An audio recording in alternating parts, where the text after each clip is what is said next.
아 글쎄 안 들려 들을 뉴스 없어 아무 뉴스도 귀에 들어오지 않아 듣고 또 들어도 들을 뉴스 없어 만든 게 이 프로야 이동영의 뉴스 정면승부 주파수 94.5 YTN 뉴스 FM 이동영의 뉴스 정면승부 3부 시작하겠습니다. 이동영의 뉴스 정면승부는 라디오 주파수 FM 94.5MHz YTN 라디오 전용 앱이죠. 예스로 실시간 들으실 수 있고요. 다시 듣기는 YTN 라디오 홈페이지 또 팟빵 앱과 아이튠즈 팟캐스트에서는 방송 후에 곧바로 업로드될 예정입니다. 의견 참여도 가능합니다. 휴대전화 문자메시지 샵 0945번 우물정 0945번 단문 50원 장문 100원의 유료고요. 예스 앱에서는 무료로 실시간 댓글 참여 가능합니다. 이 작가야 궁금하다. 이 작가야 문자 줄게 질문다오. 여러분은 지금 웃으며 정보를 입수하고 편안하게 참여하는 이동영의 뉴스 정면승부와 함께하고 있습니다. 생방송에 참여하고 싶은 분들은 샵 0945 우물정 0945번으로 단문 50원 장문 100원의 문자 메시지를 보내주시거나 예스 앱으로는 무료로 참여할 수 있습니다. 지금 바로 보내주세요.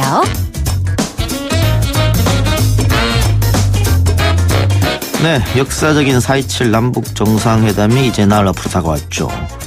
지난 주말 북한이 핵실험장 폐쇄 등 핵실험을 중단하고 경제 발전에 주력하겠다 이렇게 선언하면서 한반도 평화 분위기가 더욱 고조되고 있는 실정입니다. 빨라지고 있는 한반도 평화 시기에 참여정부 마지막 통일부 장관으로 2007년 당시 남북 정상회담을 총괄했던 이재정 경기도 교육감 연결해서 관련 이야기 나눠보겠습니다. 교육감님 나와 계십니까? 네, 안녕하세요. 네, 안녕하십니까? 자, 요즘 남북 정상회담 이런저런 좋은 뉴스 접하면서 10년 전이 많이 떠오를 것 같아요. 어떠세요? 아, 그럼요. 예. 11년 전 생각이 다시 정말 생생하게 되살아납니다. 그 보수 정권을 거치면서 그 남북 관계가 많이 안 좋아졌잖아요. 네. 이런 날이 다시 올 거다 예상하셨습니까? 아, 이렇게 빨리 올 줄은 정말 예상을 못했습니다. 네. 네. 생각보다 굉장히 빨리 남북 대화가 진전된 것 같아요. 네. 근데 지금 교육감님 그 남북 정상회담 자문단으로 있는 걸로 제가 알고 있는데 정상회담 관련해서 혹시 따로 청와대에 제안하신 내용 있으십니까? 그렇지는 않습니다. 자문회담에서 제가 제안한 것이 아무튼 북한도 그렇고 미국도 그렇고 가장 절실하게 받아들일 수 있는 것이 있다면 종전선언일 거다. 예. 그래서 종전선언을 의제로 해서 북미회담에서 결정될 수 있도록 했으면 좋겠다. 이런 뜻을 표명했었죠. 11년 전에는 종전선언 이야기가 안 나왔지 않습니까? 그때도 원칙적으로 나왔었죠. 한반도의 종전과 평화체제를 위해서 관련국 3국 또는 4국의 정상들이 한반도에 모여서 회의를 하도록 합시다. 하는 것이 14정상선언 제4항에 합의된 내용이었습니다. 근데 구체적인 건 없었고 어쨌든 지금 같은 경우에는 중국도 종전선언 환영 입장, 미국도 환영 입장이거든요. 네, 그것뿐만 아니라 남북 정상회담이 북미 정상회담과 하나의 세트로 열린다는 것이 예. 가장 과거와는 전혀 다른 상황이죠. 네. 네. 그럼 어쨌든 북미 정상회담이 성공적으로 개최하기 위해서도 이번 남북 정상회담이 교도부 역할을 해야 될 것 같습니다. 그렇습니다. 말씀하세요. 예. 그러니까 남북 정상회담이 북미 정상회담을 성공으로 이끌 수 있는 하나의 계기를 만들고 의제를 설정하고 그것을 남북이 강력하게 합의해내면 미국이 그것을 받아들일 수 있을 거라고 생각을 합니다. 예. 조금 전 청와대가 발표한 내용 보면요. 북측 판문각 구역에서부터 생중계가 된다. 이렇게 얘기를 했어요. 그 11년 전에는 딜레이 녹화 중계였었죠, 그때. 그렇죠. 그때 생중계는 하지 못했었습니다. 네. 그러니까 뭐 지금 여간에 놀라운 변화죠. 그때는 우리 노무현 대통령이 그 개성 쪽에 군사분계선을 걸어서 넘어갔다면 예. 이번에는 판문점에 그 군사분계선을 김정은 위원장이 걸어 내려온다는 것 그게 뭐 아주 대단한 전 상황이라고 보고요. 저는 이 장면이 마치 그 베를린 장벽이 무너질 때 그 장면과 같은 것과 같다고 생각을 합니다. 그 노무현 대통령이 군사분계선 넘어갈 때는 어쨌든 그때도 생중계가 대물에서 전 세계가 한반도에 집중됐었는데 이번에는 김정은 위원장이 군사분계선을 넘어오고 아마 문재인 대통령이 기다리고 악수하는 장면 이런 것도 다 전 세계로 타전될 거 아닙니까? 그럼 이건 뭐 정말 2차 대전에 이제 마지막 남은 분단 국가의 그 분단 경계선이 무너지는 것과 같은 그런 하나의 그 상징적 표현이 되지 않을까요? 그러면 더 이상 한반도는 하약고가 아니다. 그렇습니다. 한반도에 이제 전쟁이 사라지고 이제 평화의 시대가 열린다. 네. 이것을 전 세계에 알리는 하나의 첫 신호가 되겠죠. 뭐 이런 것이 경제적으로 대한민국 경제에도 도움이 될까요? 뭐 외국인 투자자가 늘어난다거나. 저는 뭐 이것이 동북아의 놀라운 경제 발전의 기회가 되리라고 생각합니다. 이것은 러시아도 그렇고 중국도 그렇고 다 바라는 바 아니겠습니까? 예. 또 지난 주말 북한이 핵실험을 중단을 선언했습니다. 그러면서 ICBM 개발을 동결하겠다 이렇게 얘기했는데 결국은 그 미국에다가 얘기하는 것 같아요. 그 ICBM 미사일 같은 경우에는 이거 어느 정도 의미를 저희가 부여하면 되겠습니까? 그 북한이 그 핵 개발과 경제 개발이라는 두 마리 토끼를 잡기 위해서 그 병진 정책을 채택한 것이 2013년이거든요. 예. 그 2013년 이후 5년 만에 이제 그 노동당 중앙위원회 전원회의가 열려서 이제 그 정책을 전환시키고 이제는 경제개발로 매진해 나간다. 이 결정을 북한 내부에도 중요한 의미가 있지만 국제사회에 던지는 아주 확고한 의지의 표명이라고 저는 생각합니다. 그런데 이게 북한이 일방적으로 결정해서 발표한 것일까 아니면 미국과 물밑 접촉 통해서 한 걸까 이것도 궁금하거든요. 어떻게 보십니까? 저는 일단 그 정상회담 준비를 위해서 그동안 여러 단위에서 모였었는데요. 예. 지난 4월 2일에 평양을 방문했던 그 폼페이오 국무장관 내정자가 예. 방문했을 때 그 김정은 위원장과 직접 만나서 예. 직접 논의했을 가능성이 있다고 저는 생각합니다. 직접 논의해서 이런 결과물이 나왔을 것이다. 네네. 예. 그러니까 이 결정에 대해서 아주 트럼프 대통령이 아주 환영을 크게 하지 않았습니까? 근데 뭐 미 언론에서도 그런 얘기를 한번 한 것 같은데 미국이 얻은 게 없다 뭐 이런 얘기도 있고요. 또 지금 김정은 위원장의 핵실험 중단에 진정성이 있느냐? 오히려 우리는 핵 보유국이다. 이런 선언을 읽힌다는 평가도 있어요. 여기에 대해서 어떻게 생각하십니까? 저는 과거와 전혀 다른 상황으로 북한의 그 의지가 견고하다고 생각하고요.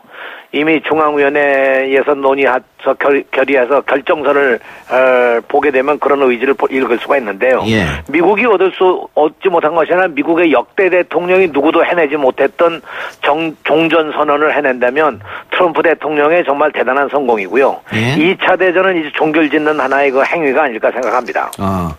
근데 또 중국 입장을 또 안 들어볼 수 없는데 중국이 일단 북한의 핵실험 중단 결정에 대해서 이제는 미국이 성의를 보여줄 차례다 이렇게 있거든요. 미국이 어떤 성의를 보여줄 수 있죠? 저는 이제 그 핵 폐기의 첫 단계가 이 동결이라고 하면 네.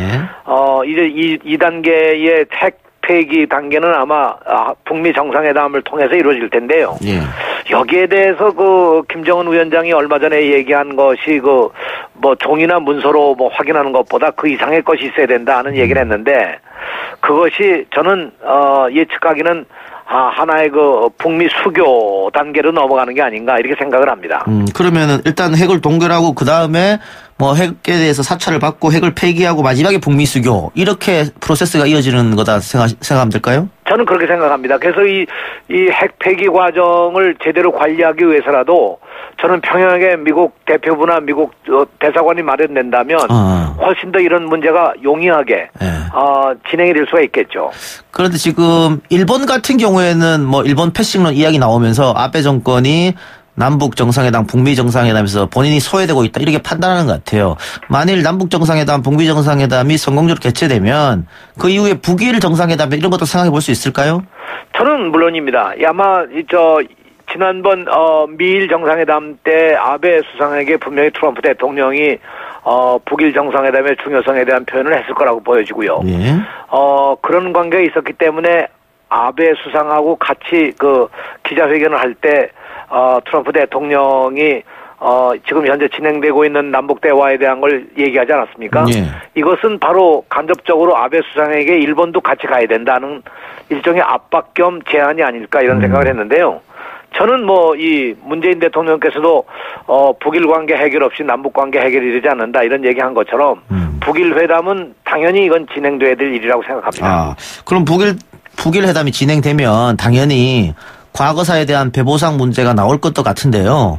지금 김정은 위원장 같은 경우에는 경제에 이제 매진하겠다 이런 말도 했어요. 그러면 일본과의 협상이 잘 진행되면 그 배포상 돈으로 경제 발전하다 이런 얘기까지 나오고 있거든요. 거기는 어떻게 보십니까? 저는 뭐 북일 회담이 열리게 되면 예.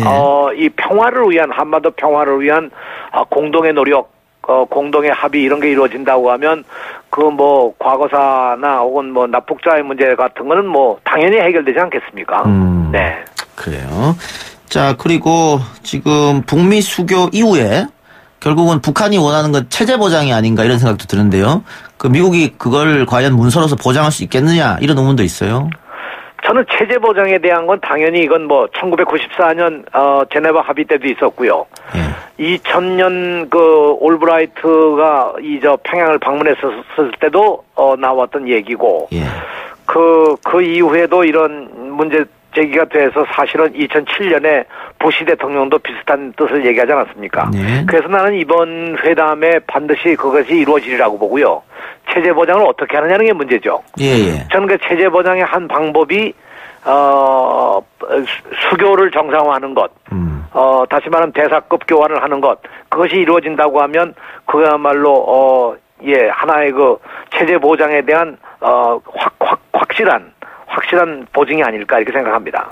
지금 트럼프 대통령이 1년 안에 핵 폐기가 가능하다라고 했는데 교육감님 보시기에는 어떻게 시간이 좀 더 걸릴 것 같습니까? 아니면은 트럼프 대통령 이야기대로 2년 안에 모든 게 끝날 것 같습니까? 저는 이건 트럼프 대통령의 염원이기도 하지만 왜냐하면 다음 선거가 있지 않겠습니까? 다음 선거 이전에 다 끝을 내야 된다는 얘기고 저는 뭐 지금 서두른다면 1년, 2년 내에 충분히 가능하다고 생각합니다. 교육감님 지금 뭐 보도 보시면 아셨겠지만 성주에 또 사드 문제로 경찰과 주민들이 또 한번 세게 붙었거든요. 네. 근데 성주에 사드를 배치하는 것은 결국은 북한의 핵 때문에 그런 거 아니겠어요? 그런데 만일 이게 남북대와 북미대가 잘 이루어져서 북한이 핵을 다 폐기한다면은 사드를 굳이 배치할 필요가 있을까 한국에? 이런 문제가 다시 또 나올 것 같은데요. 네. 아마 이 문제는 주한미군 문제와 함께 다시 한번 거론이 되겠습니다만 아시는 바와 같이 주한미군에 대해서는 이제 북에서도 용인을 하고 가는 거 아니겠습니까? 왜냐하면 동북아시아에서의 평화 유지를 위해서 주한미군이 필요하다는 얘기고 그 일환으로 사드를 본다면 또 사드의 문제는 다른 측면에서 해석할 수도 있겠죠. 그러니까 자 그리고 아까도 잠깐 중국 얘기했습니다마는 중국도 뭔가 역할을 해보고자 하는 남북 정상회담, 북미 정상회담에 그런 생각을 갖고 있을 텐데 아직은 전면에 나서고 있지는 않는 것 같아요. 저는 종전선언을 만약 하려면요. 결국은 남북, 미중, 사자의 모임이 필연적으로 있어야 된다고 생각해요. 이것이 뭐 14정상선언에서도 그렇게 얘기가 됐었습니다만 왜냐하면 종전의 당사자가 바로 중국이 아니겠습니까? 그래서 중국과 북한 간의 지난번 정상회담이 상당히 중요한 그 전환점을 만들었다고 생각하고요. 그런 점에서 조만간에 아마 저는 남북미 회담이 있다면 그 이후에 남북중 회담도 또 있어야 되지 않을까 이렇게 생각을 합니다. 지금 그 보수를 지지하는 많은 분들은 그동안 북한이 이렇게 평화공세를 취하다가 갑자기 뒤집은 적이 많이 있기 때문에 이번에도 그런 식으로 뒤통수를 맞는다면 그때는 어떻게 할 것이냐 이런 우려를 좀 하는 분들이 계시는 것 같아요. 근데 이제 돌이켜보면요. 지난 20년간 북핵 문제를 해결하기 위해서 서방 세계가 가진 방법을 다 쓰지 않았습니까? 뭐 유엔 안보리의 제재로부터 시작해서 미국의 아주 혹독한 경제 압력까지도 있었는데요. 결국은 그 모든 게 다 유효하게 작용을 못하고 결국 북핵의 개발하는 과정만 남겨준 거 아니겠어요? 그런 의미에서 이번 이것은 결국 신뢰 문제인데요. 북한을 신뢰 못한다면 북한이 또 미국도 신뢰 못하는 것이고 결국 신뢰 회복을 할 수 있는 여러 가지 장치들을 이번 정상회담과 북미 정상회담에서 만들어낸다면 미래는 밝다고 저는 생각합니다. 남북 정상회담은 뭐 어디서 개최하는지 다들 아실 텐데 북미 정상회담은 결정되지 않았습니다. 제3국 뭐 이런 얘기도 나오고 있고 어디서 하면 좋을까요? 한번 교육감님 염원을 한번 말씀 좀 부탁드릴게요. 제 생각으로는 이 트럼프 대통령이 무엇이든 하겠다는 그런 발언을 하셨는데요. 그걸 상상해 본다면 가장 좋은 장소는 역시 평양이라고 생각합니다. 평양이 제일 좋을 것이고 평양이 만일 안 된다고 그러면 김정은 위원장이 어렸을 때 공부를 했던 그런 국제사회의 중심이 되어 있는 가령 제네바 같은 곳이 하나의 대안으로 떠오를 수가 있겠죠. 거기는 끝으로 이렇게 개혁 개방 핵 폐기하고 이렇게 해서 마지막은 개혁 개방으로 갈 것이다 북한이 이런 전망이 있는데 동의하십니까? 저는 전적으로 동의합니다. 네. 알겠습니다. 그러면 마지막으로 성공적인 회담을 위해서 조언 한마디 해주시고 끝내겠습니다. 네, 남북 정상회담은 우리 국민들이 함께 염원하고 함께 참여하는 것이 굉장히 중요하다고 생각합니다. 예. 정말 70년 동안 한 맺힌 이 남북 분단의 문제를 풀어낼 수 있는 이 결정적인 역사적인 이런 변화에 우리 국민들이 함께 마음을 열어서 평화 시대를 열었으면 좋겠습니다. 교육감님 고맙습니다. 오늘 여기까지 듣겠습니다. 네, 안녕히 계십시오. 네, 지금까지 이재정 경기도 교육감이었습니다.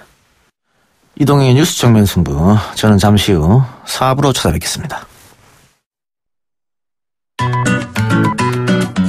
뉴스 신동 이 작가와 함께하는 비포장 뉴스 해학 뉴스 정면 승부.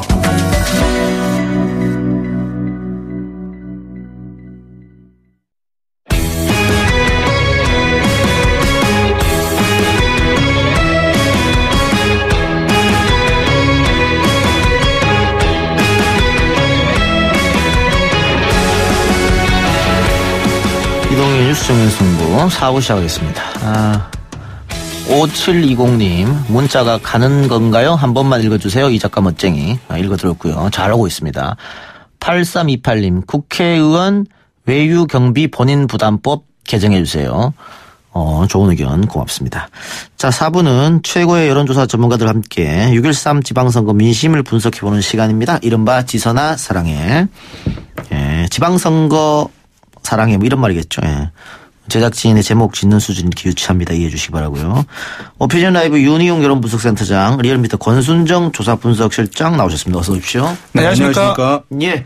자, 지방선거 이제 얼마 안 남았습니다. 2달도 채 안 남은 상황인데요.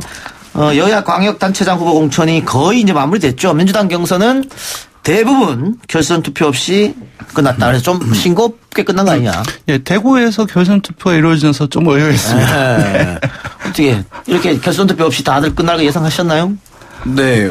이게 좀 예상이 좀 가능했던 부분인데요. 그러니까 애초에 결선 투표제가 도입됐다. 그러면서 민주당이 흥행을 위해서 결선 투표제를 도입했다. 그렇죠. 이제 이런 얘기가 있었습니다만은 사실은 이제 꼭 그렇지는 않았다고 봐요. 강력한 이제 요구들이 있어서 또 이제 개헌과 관련해서 결선 투표제 얘기도 있고 하니까 어떤 일관성을 보이기 위해서 이제 도입된 측면이 있었고 사실은 그렇게 기대를 했다고 보기는 힘든데 그 경선 흥행을 왜냐하면은 실제 따져보면은 공식 선거운동이 광역자치단체장의 경우에 이틀 정도밖에 안 됐고 후보 등록까지 합친다면 한 5일 정도.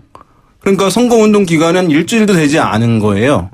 예. 그러니까 경선 기간을 사실은 많이 져야지 흥행이 되는 것인데 최소화해 놓은 그런 상황이었고 그다음에 워낙 큰 이슈들 초대형 초태풍급 이슈들이 이제 많이 있었습니다. 예. 그래서 계속해서 이제 연초부터 이어져 오던 뭐 미투도 있었고 또 남북의 정상회담에 대한 얘기들 계속 뭐 특사단이 오고 가고 했던 부분들 계속 이제 그 흐름 속에서 지금 연장되고 있는 상황이라고 할 수 있겠고 또 김기식 금감원장 건이라든가 또 드루킹 관련한 댓글 논란 이런 것들이 이제 있었기 때문에 유권자들이 민주당 경선에 대해서 각 정당의 경선에 대해서 개별 후보의 공약이라든가 어떤 특성까지 인지하기가 또는 관심을 두기에는 너무 큰 이슈들이 많이 있어서 유권자들의 관심이 분산될 수밖에 없었다. 예. 그런 것들이 이제 결선 투표제까지 가지 않고 지명도 있는 인물 위주로 이제 당선이 되는데 후보로 정해지는데 영향을 크게 미쳤다 이렇게 볼 수 있겠습니다. 그래도 좀 의외이긴 했죠. 왜냐하면은 인천 같은 경우는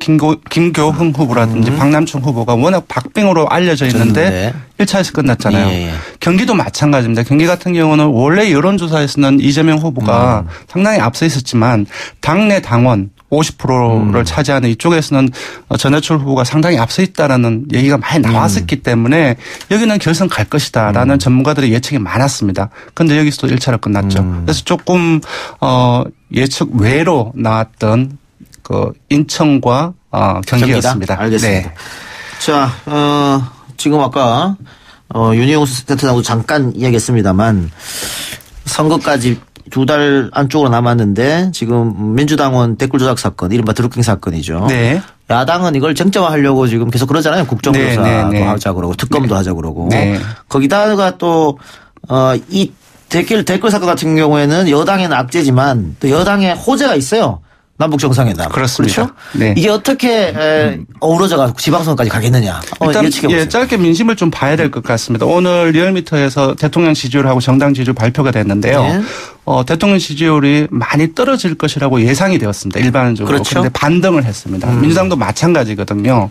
지금 여론의 흐름을 보면 정치권에서는 되게 심각하게 이것을 지금 싸우고 있는데 일반 그 여론 같은 경우는 이 부분들을 그렇게 정치권만큼 중요하게 생각하지 않는 그런 흐름들이 숫자와 함께 그렇게 반영이 돼서 나오지 않나 싶고요. 두 번째로는 지금 기존의 그 남북 평화 이슈 자체가 기존하고 격이 다른 쪽으로 지금 흘러가고 있습니다. 종전의 문제라든지 평화협정 체결 그리고 오늘 같은 경우는 남북 경협까지도 지금 얘기가 되고 있거든요. 예. 그 이전에 두 차례의 남북 정상회담 시기에서 논의됐던 의제와는 분명히 격이 다른 쪽으로 좀 얘기가 되고 있기 때문에 드루킹 사건 같은 경우는 물론 영향을 미치겠죠. 그리고 이제 야당 같은 경우는 사실상 선거 전반까지 경남의 김경수 후보가 계속 나왔기 때문에 계속 끌고 갈 것이라는 건 예상되는데 사실상 이것이 크게 지선의 결과에 영향을 미칠 정도로 남북의 평화 이슈 이 부분들만큼 크게 영향을 미치겠느냐 그런 측면에서는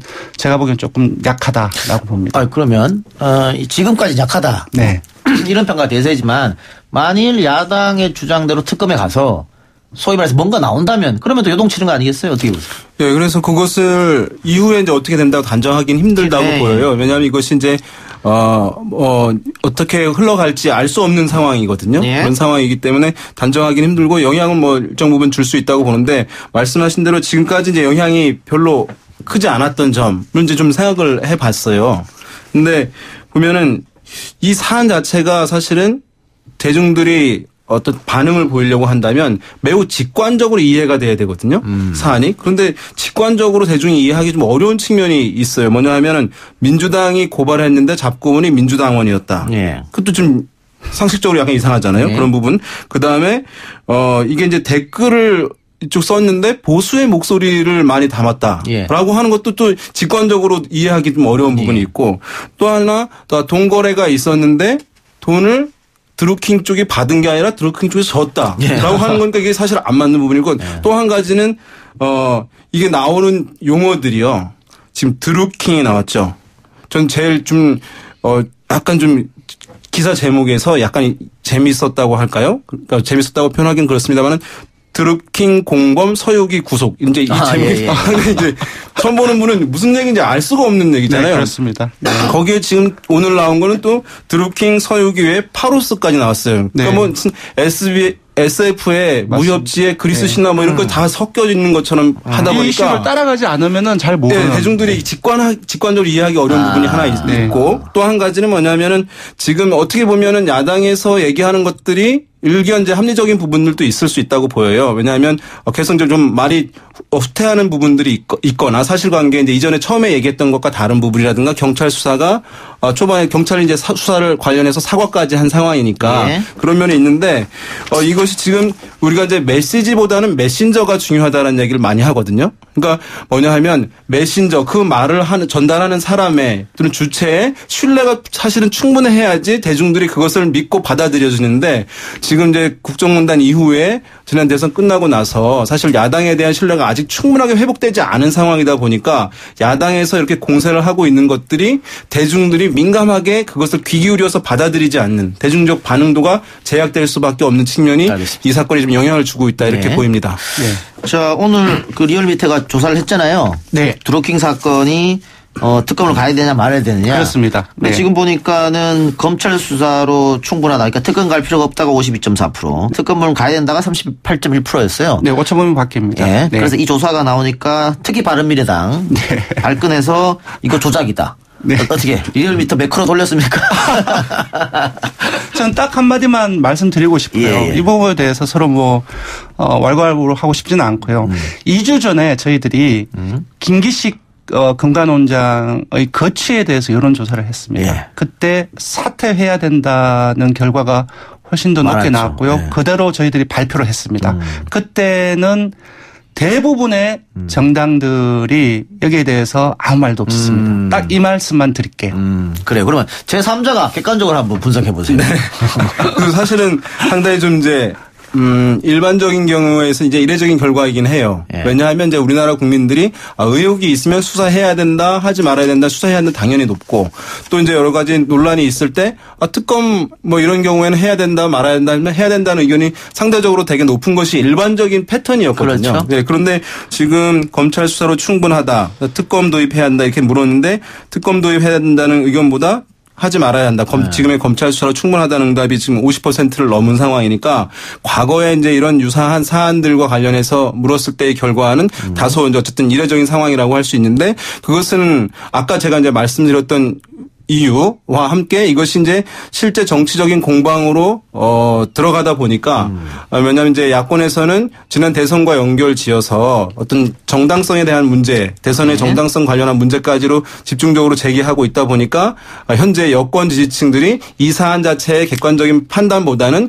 굉장히 정치적 입장에서 이 사안을 판단하고 있는 그래서 이제 결과가 이렇게 이제 정당 지지율과 비슷하게 나온 그런 이 영향을 주었다 이렇게 볼 수 있을 것 같아요. 한마디만 첨언하면 우리가 정쟁하라고 하지 않습니까? 네. 정치 쟁점화 됐을 때 그러니까 정치권에서 그것이 여야 공방으로 이어지는 그 정치 쟁점화가 되었을 때는 기본적으로 진보는 진보의 정당으로 보수는 보수의 정당으로 각각 결집하는 양상이 일반적입니다. 예. 지금 보시면 알겠지만 김기식 논란도 마찬가지고 드루킹 논란도 마찬가지예요. 이것이 정치권에서 아주 첨예하게 정치 쟁점화되어 있기 때문에 각각의 정당을 지지하는 지지층마저들도 진영 논리에 의해서 이 사안을 인식하고 있다고 알겠습니다. 봐야 될 것 같습니다. 예. 지금 앱으로 많은 분들이 의견을 주시고 계시는데요.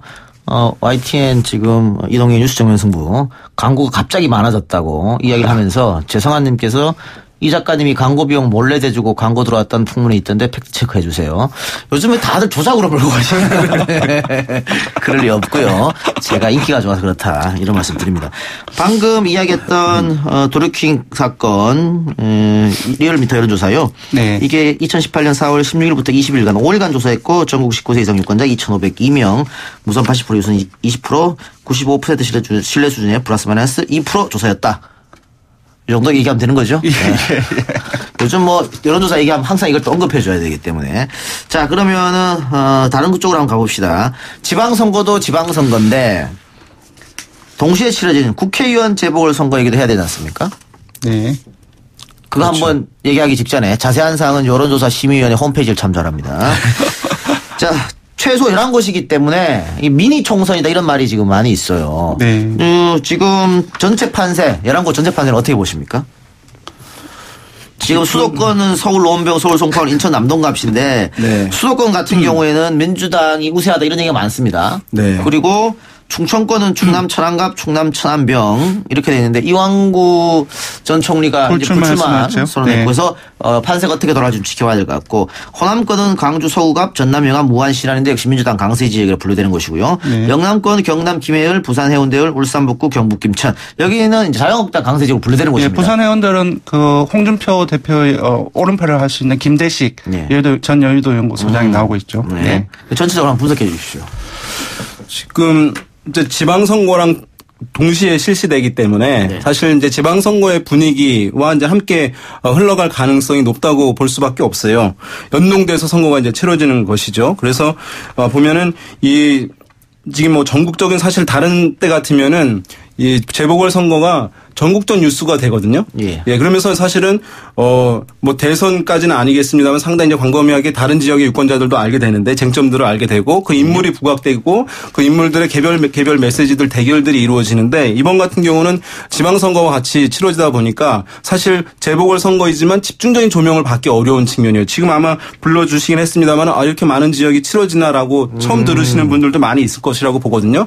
그런 면에서 봤을 때 각 지역적 특성들은 있겠습니다만은 그 지역의 광역자치단체장 선거의 흐름과 매우 이제 유사하게 갈 수밖에 없을 것이다. 그런 면에서 봤을 때는 영남권을 제외하고는 어쨌든 지금의 정치 지표로 봤을 때 네. 여당인 더불어민주당이 좀 이제 유리한 흐름들을 갈 가능성이 1차적으로는 좀 높다고 좀 전망해 볼 수는 있겠죠. 예, 저도 같은 의견인데요.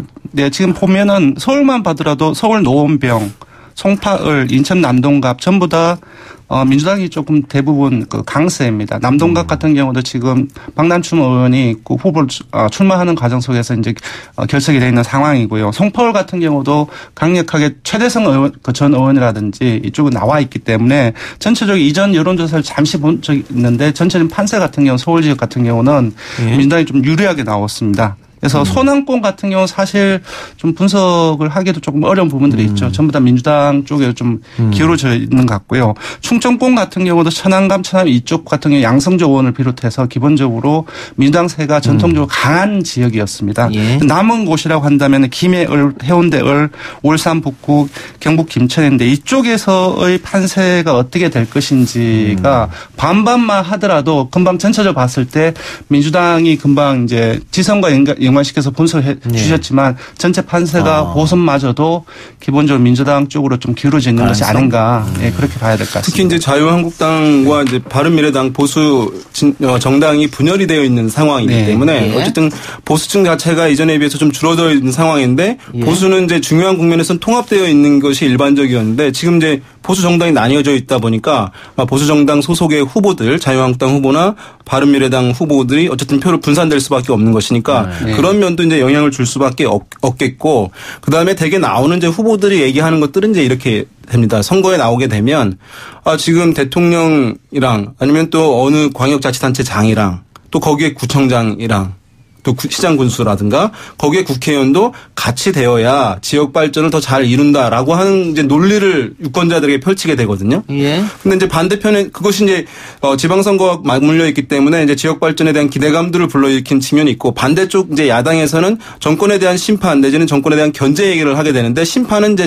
대통령 임기 중반쯤 갔을 때 나오는 얘기고 초반에는 이제 정권 견제를 이제 얘기를 하는 것인데, 지금 같은 경우에는 뭐 대통령에 대한 이제 국정 평가가 워낙 좋은 상황이어서 그 견제론이라든가 이런 것들이 사실은 아직까지는 크게 힘을 발휘하기 힘든 상황이라는 점, 이후에는 좀 뭐 영향 받을 가능성이 없다고 할 수는 없겠습니다만은 그런 측면에서 봤을 때는 뭐 야권이 사실 분산되어 있고 좀 힘겨운 싸움이 될 가능성이 있지 않겠는가 이렇게 볼 수 있겠죠. 그 유권자들이 후보자에 대한 정보가 그렇게 풍부할 수는 또 없잖아요. 그렇습니다. 특히 이런 지방선거 같으면은 한 명을 뽑는 게 아니고 뭐 자치단체장, 뭐 광역 도의원, 뭐 기초단체장 의원, 보궐이면 국회의원 선거 몇 명을 한꺼번에 뽑아야 되지 않습니까? 그러니까 줄줄이 굴배처럼 그렇게 투표할 가능성이 상당히 높습니다. 그래서 제가 여쭤보는 건데 뭐 예를 들어 1번을 찍으면 쭉 1번을 찍을 가능성, 반대로 2번을 찍으면 쭉 이런 가능성이 있다는 거죠. 사실상 큰 기초단체장, 자치단체장급으로 가면은 인구가 많은 창원이라든지 고양이라든지 이것을 이쪽을 제외하고 일반 기초자치단체장 같은 경우도 사실 거의 다 모릅니다.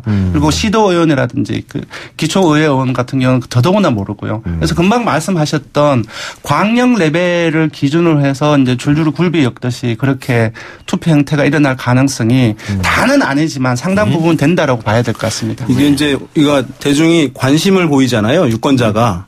근데 이 관심이라는 것이 재화적 특성을 지녀요. 그러니까 희소성이 있어요. 그러니까 우리가 우물에서 물을 퍼내듯이 어떤 사람한테서 관심이 계속 생겨나는 게 아니거든요. 그러니까 어딘가 관심을 쏟게 되면 다른 쪽에 있는 관심은 줄어들 수밖에 없는 측면이 있습니다. 그러니까 우리가 이제 관심을 주다라고 하는 뭐 영어를 써서 죄송한데요. pay attention이라는 표현을 하잖아요. 그러니까 pay라고 하는 게 지불한다는 뜻이니까 그런 이제 속성을 갖는 것이에요. 그러니까 사실은 지금 사건에서 아까 말씀드린 큰 대형 이슈들이 있고, 또 이제 시장이라든가 어쨌든 그 도지사들 뽑는데 관심 가는데 이런 세부적인 후보들 아랫 단계까지 이제 충분한 관심을 대중이 주기에는 상당히 우리 유권자들이 바쁘세요. 맞습니다. 우리들의 머리는 되게 한계적이죠. 선거 여러 가지 들어오는 정보를 다 처리할 수는 없습니다. 네, 알겠습니다. 하나만 더 하고 마치죠. 가장 요즘 핫하게 붙는 곳이 경남 도지사 선거 아니겠어요? 김경수 대 김태호. 대충 다른 여론조사 지표를 보니까 10% 안팎으로 김경수 후보가 약간 앞선다. 그런데 이 드루킹 사건 이후로 어떻게 변할 것인가. 어떻게 생각하십니까? 지금 드루킹 사건 이후에 그것이 반영된 여론조사가 아직 안 나왔어요. 그런데 오늘 저녁 8시에 MBC 경남의 MBC 경남의 뉴스를 통해서 발표가 됩니다. 리얼미터가 조사를 했는데요. 일단은 여기서 주목해야 될 것은 드루킹의 사건 초반기에 그 어떤 여러 가지 내용들의 반영이 됐다는 결과라는 것들이고요. 일단 조사 결과는 제가 미리 말씀드릴 수는 없지만 벌어든지 좁혀든지 그 차이가 있습니다. 예. 그 전하고 조금 있습니다. 바뀌었다 이렇게 보면 될까요? 예, 바뀌었습니다. 알겠습니다. 네. 자, 그러면 오늘 지선아 사랑해 이 정도만 들을까요? 예. 6.13 지방선거 민심을 분석해보는 시간 지선아 사랑해 지금까지 오피니언 라이브 윤희용 여론분석센터장 리얼미터 권순정 조사분석실장이었습니다. 두 분 수고하셨습니다. 고맙습니다.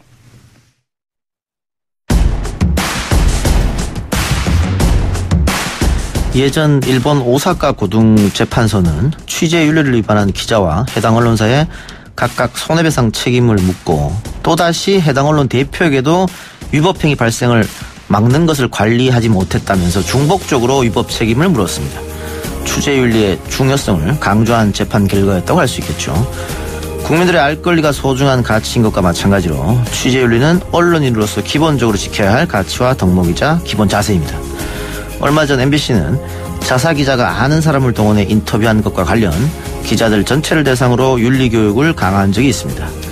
경력 기자들에게 윤리교육을 시키는 것 자체가 코미디가 아닐 수 없습니다. 신문방송학과 1학년생들이 보는 언론학 개론책에도 나오는 것이 취재윤리 이야기이기 때문이죠. 드루킹이 운영하던 출판사에 절도범과 같이 침입해 물건을 훔친 사람이 한 종편의 기자라고 밝혀졌습니다. 이것은 단순 취재윤리 위반이 아닌 범법행위입니다. 무엇 때문에 이러한 범죄 행위를 한 것인지 기자의 단독 범행인지 데스크에 지시가 있었는지 낱낱이 밝혀져야 할 것입니다. 기자는 진실을 밝히고 보도하는 게 생명이지 도둑질한 정보를 정치적으로 이용하는 것은 정치꾼들, 정치 자영업자들이나 하는 짓입니다. 이 사건이 계기가 되어서 취재윤리에 대해서 다시 한번 생각해보는 계기가 되었으면 합니다. 오늘 준비한 방송은 여기까지고요. 엔딩곡 들으면서 편안한 밤 보내시길 바랍니다.